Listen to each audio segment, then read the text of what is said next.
کمیته ولایت‌های فوق‌العاده تاجیکستان خبر داد که روز 28 اکتبر در کانال و دریاهای این کشور باز دو نفر غرق شدند. حادثه اول در قلمرو ولایت ختلان رخ داد. یک ساکن 6 ساله دهه سامان جماعت دهات 5 ناحیه جیهون ولایت ختلان در کانال قمسنگیر افتاده و غرق شده است.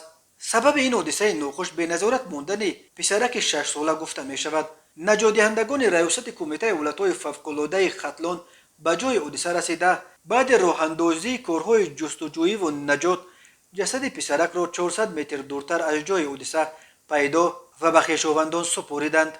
حادثه دوم ناخوش در دهات غرب رخ داده است. یک ساکن 39 ساله این دهه که در قید بیماری‌های روحی نیز قرار داشته است از خانه برآمده و برنگشته است. در نتیجه جستجوها جسد او را در مسافه 12 کیلومتر دورتر از جای استقامتیش در نزدیکی دهه دهقان‌آباد جماعت دهات نصرت الله مقسوم در نزدیکی دریای سرخاب پیدا کردند. امدادگران کمیته ولایت‌های فوق‌العاده در ناحیه رشت جسد او را از دریای سرخاب بیرون آوردند و به مقامات دخلدار سپردند.